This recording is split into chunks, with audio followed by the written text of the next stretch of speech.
Berhati-hatilah dalam membuat konten, jangan sampai merugikan pihak lain.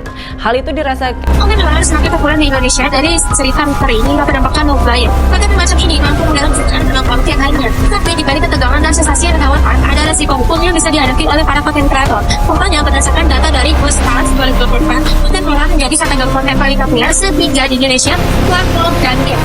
Dikembangkan itu saja, lebih dari 2.500 kanal di Indonesia fokus pada konten horor dengan total views mencapai lebih dari 500 juta pengguna. Apa sih dampak penyebaran konten bohong?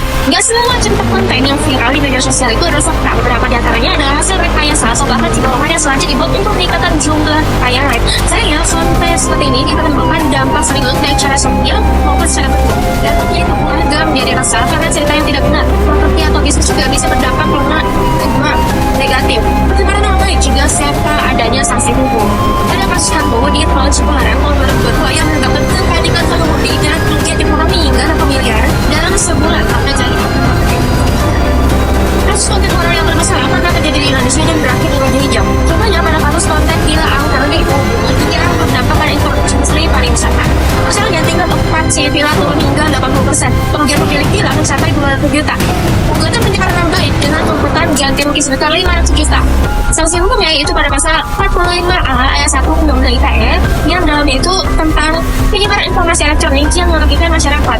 Lalu pasal 378 KUHP ini adalah penipuan karena memanfaatkan ketakutan publik untuk mendapatkan keuntungan. Bagi kreator penting untuk memverifikasi kebenaran cerita sebelum menjadikan konten. Selain untuk menghindari risiko hukum, hal ini juga menjaga kepercayaan audiens yang mencegah penyebaran informasi yang dapat merugikan masyarakat. Bagaimana cara melakukan konten yang tidak menyesatkan? Seperti itu, pastikan informasi berasal dari sumber yang dapat dipercaya. Kedua, hindari tayangan yang tidak dapat diverifikasi.